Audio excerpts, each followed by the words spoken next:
నమస్తే. శ్రీధర్ టీవీకి స్వాగతం. రాహుల్ గాంధీ తాము అధికారంలోకి వస్తే ఈ స్కీము తెస్తామనో లేదా ఈ స్కీము ఇప్పుడున్న ప్రభుత్వం తేవాలనో అని చెప్పినాక కొంతకాలానికి అదే స్కీమును కేంద్ర ప్రభుత్వం అమలు పరుస్తోంది.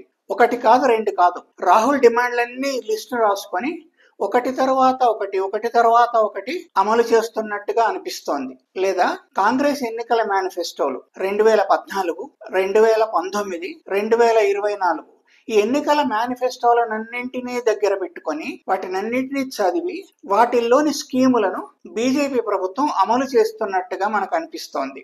రాహుల్ గాంధీని చాలా రకాలుగా తెలివితేటలు లేనివాడుగా, అసలేం తెలియనివాడుగా, పప్పుగా చిత్రీకరించడానికి చాలా ప్రయత్నించారు. అయినా కూడా అవేవి పట్టించుకోకుండా రాహుల్ గాంధీ ప్రభుత్వాన్ని ప్రతిసారి హెచ్చరిస్తూనే ఉన్నారు. డిమానిటైజేషన్ అంటే నోట్ల రద్దు 2016లో మాస్టర్ స్ట్రోక్ అని చేసినప్పుడు కూడా అది మంచి పద్ధతి కాదు, దాంతో వచ్చేదేమీ లేదు, ప్రజలు కష్టపడడం తప్ప అని చెప్పారు. అదే నిజమైంది. క్యూలలో నిల్చున్న వాళ్ళు చనిపోయారు, బ్యాంకర్స్ చనిపోయారు, మిగిలింది ఏమీ లేదు.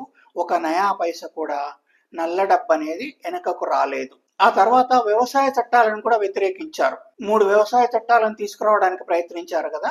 ఆ విషయంలో అవి రైతు వ్యతిరేకమైన చట్టాలు, మంచిది కాదు అని చెప్పారు. చివరన గొడవలు జరిగాయి. ఆ తర్వాత వాటిని డ్రాప్ చేసుకోవాల్సి వచ్చింది.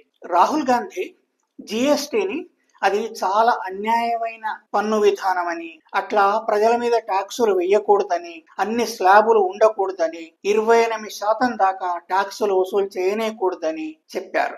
రాహుల్ జిఎస్టిని గబ్బర్ సింగ్ ట్యాక్స్ తో పోల్చారు. అదేమాత్రం మంచిది కాదన్నారు. ప్రతిసారి జిఎస్టి గురించి ఆయన ఎప్పుడు మాట్లాడినా గబ్బర్ సింగ్ ట్యాక్స్ అనే అనేవారు.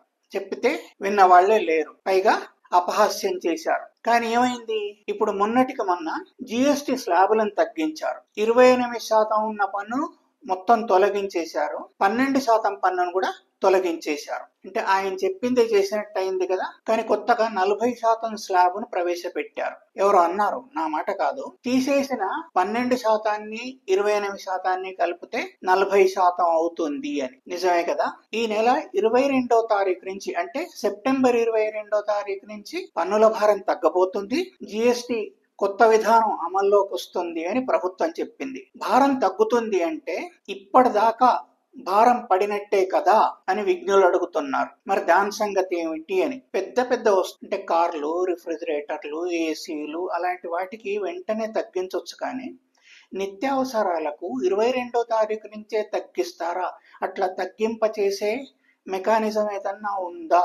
అట్లా వెంటనే తగ్గిస్తేనే నిజానికి కొనుగోలుదారుకు, మధ్యతరగతి వాళ్లకు, కింది తరగతి వాళ్లకు లాభం చేకూరుతుంది. అట్లాగే రాహుల్ కులగణన చేసి తీరుతాము, కులగణన చెయ్యాలి అని చాలా సార్లు చెప్పారు. కులగణన విషయంలో ఆయన పార్లమెంట్ లోపల, పార్లమెంట్ బయట చాలా మాట్లాడారు. పార్లమెంట్ లో ఆయన కులగణన గురించి మాట్లాడినప్పుడు అనురాగ్ ఠాకూర్, బీజేపీ నాయకులు ఆయన్ను వెక్కిరించారు. తన కులమేంటో తనకు తెలియని వాడు కులగణన గురించి మాట్లాడుతున్నాడు అన్నారు రాహుల్ ఉద్దేశించి. అయితే రాహుల్ కించిత్తు కూడా నొచ్చుకోలేదు. కానీ ఇట్లా కులాల గురించి ఎట్లా మాట్లాడతావు అని చెప్పి సమాజ్వాదీ పార్టీ నాయకుడు అఖిలేష్ ప్రభుత్వాన్ని నిలదీశారు. ఎవరి కులం గురించి అయినా ఎట్లా మీరు కామెంట్ చేస్తారు అని. అది నిండు సభలో.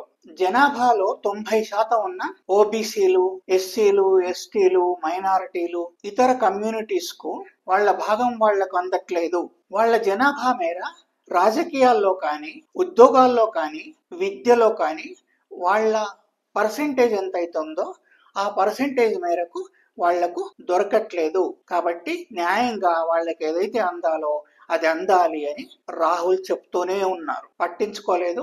తర్వాత వెక్కిరించారు కూడా. చివరన 2027లో జరగబోయే జనరల్ సెన్సస్ ఉంటుంది కదా, జనాభా లెక్కలు, ఆ జనాభా లెక్కలతో పాటే కులగణన కూడా చేస్తామని ప్రభుత్వం ప్రకటించింది. నిజం మాట్లాడుతున్నప్పుడు కొన్ని తప్పవు. అయితే రాహుల్ ఉద్దేశం ఏంటంటే ఇట్లా కులగణన చేసి ఎవరి వాటా వాళ్ళకి ఇవ్వాలని. అలాగే ఆదాయం పన్ను ఇన్కమ్ ట్యాక్స్ విషయంలో కూడా రాహుల్ చాలా సార్లు చెప్పారు, ట్యాక్స్ విధానం బొత్తిగా బాగలేదు, మధ్యతరగతి వాళ్ళు మోయలేనంత ట్యాక్స్ అంటే ఆదాయం పన్ను తీసుకుంటున్నారు, అసలే ఒకవైపు ధరలు పెరిగిపోతున్నాయి, ఇన్ఫ్లేషన్ పెరుగుతోంది, ట్యాక్సులు మాత్రం తగ్గట్లేదు, ట్యాక్సులను తగ్గించాలి అని చెప్తున్నారు. కేంద్ర ప్రభుత్వం ఆదాయం పన్నును బాగా తగ్గించింది. సంవత్సరానికి 12 లక్షల దాకా సంపాదించే వాళ్ళు అంటే నెలకు 1,00,000 వచ్చే వాళ్ళకు కూడా ఇక పైన పన్ను ఉండదు. ఇది కూడా రాహుల్ డిమాండ్లలో ఒకటి. విచిత్రం ఏంటంటే బీజేపీ ప్రభుత్వానికి చాలా దూరంగా ఉన్న కాలంలో, ఇప్పట్లో ప్రభుత్వంలోకి రాలేము అనుకొని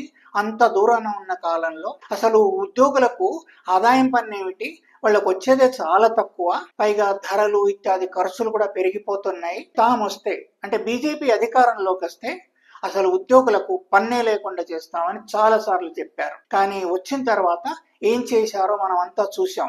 ఇట్లా చెప్తూ పోతే రాహుల్ డిమాండ్లను అమలు చేస్తున్నది ఒకటి కాదు, రెండు కాదు. కాంగ్రెస్ మేనిఫెస్టోల్లో చేస్తున్న వాగ్దానాలన్నీ ఒకటి తర్వాత ఒకటి అమలు చేస్తూనే వెళ్తున్నారు. అది కూడా మాస్టర్ స్ట్రోకే. ఎందుకంటే అవతల కాంగ్రెస్ పార్టీకి గాని రాహుల్ గాని ఎలాంటి వాగ్దానాలు మిగలవు. జీరో బ్యాలెన్స్ తో, అసలు బ్యాలెన్స్ లేకుండా ప్రజలంతా బ్యాంకు ఖాతాలు తెరుచుకోవడానికి అవకాశం ఇవ్వాలి అని చెప్పి కాంగ్రెస్ మేనిఫెస్టోలో ఒక వాగ్దానం. దాన్ని జనధన యోజన అని కేంద్రంలోని బీజేపీ ప్రభుత్వం ప్రవేశపెట్టింది. ఇట్లా చెప్తూ వెళ్తే చాలానే ఉంటాయి. అది కూడా మంచిదే. ప్రజలకు ఏ కించిత్ మేలు జరిగినా కూడా మంచిదే కదా. దీనిపైన మీ అభిప్రాయం కూడా చెప్పండి. మీరేమనుకుంటున్నారు అనేది నిర్మోహమాటంగా రాయండి, నిష్పక్షపాతంగా రాయండి. ఈ వీడియో సాంతం చూసినందుకు ధన్యవాదాలు. ఈ వీడియో మీకు నచ్చినట్టయితే తప్పనిసరిగా లైక్ చేయండి, అట్లాగే మీ మిత్రులతో పంచుకోండి. ఈ మన ఛానల్ ను తప్పనిసరిగా సబ్స్క్రైబ్ చేయండి. ధన్యవాదాలు.